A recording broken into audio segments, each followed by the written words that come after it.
kita akan renungkan Injil Matius pasal 5 ayat 31 sampai 48. Dan sudah bagi 4 paragraf ya.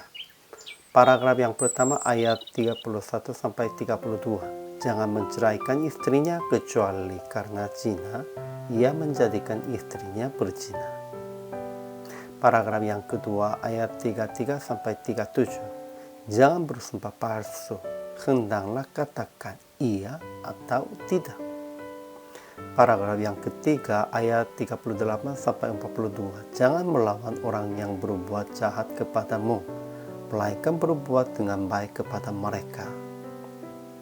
Paragraf yang keempat ayat 43 sampai 48. Kasihilah musuhmu dan berdoalah bagi mereka yang menganiaya kamu. Kesimpulannya, Yesus berkata hukum Taurat tentang perceraian, sumpah, pembalasan, dan kasih. Ia mohon memahami hati dan maksud Tuhan kepada kita, dan berkata yang melakukan lebih benar. Walaupun Yesus berkata tentang yang benar, itu berarti kasih.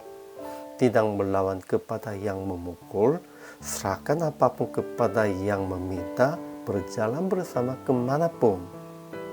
Ini bisa melakukan hanya dalam kasih. Dan kita harus mengasihi demikian itu akan musuh. Sebab Bapa di surga melakukan kepada kita demikian itu. Bapa di surga adalah sempurna karena mengasihi segalanya. Kita juga bisa menjadi sempurna sebagai anak Allah dengan melakukan kasih. Ajaran tentang Allahnya. Pertama, Bapa kita yang di surga adalah sempurna. Jadi kita juga harus menjadi sempurna. Menjadi sempurna melalui melakukan kasih. Ajaran tentang manusianya. Pertama, sekalipun menurut hukum Taurat, siapa yang menceraikan istrinya harus memberi surat cerai kepadanya.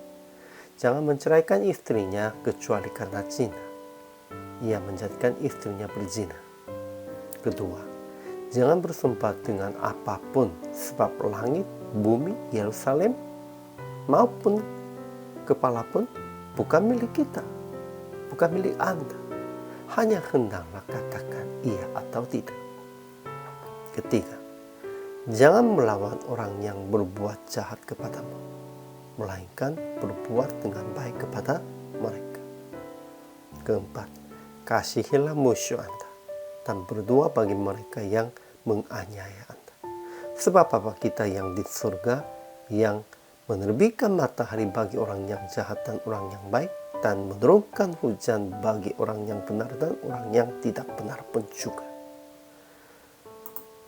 Jadi aplikasi hari ini. Pertama, jangan berbuat hanya sesuai dengan teks firman, melainkan berbuat kehendak Tuhan yang di dalam hukum Taurat dan firman.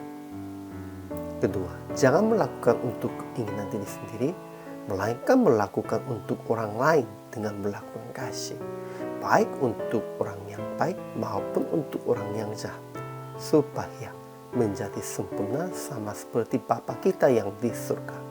Kalau begitu, bagaimana kita bisa memahaminya kehendak Tuhan dan melakukannya sesuai dengan ini? Praktik hari ini begitu. Melaksanakan kehendak Tuhan melalui merenungkan firman.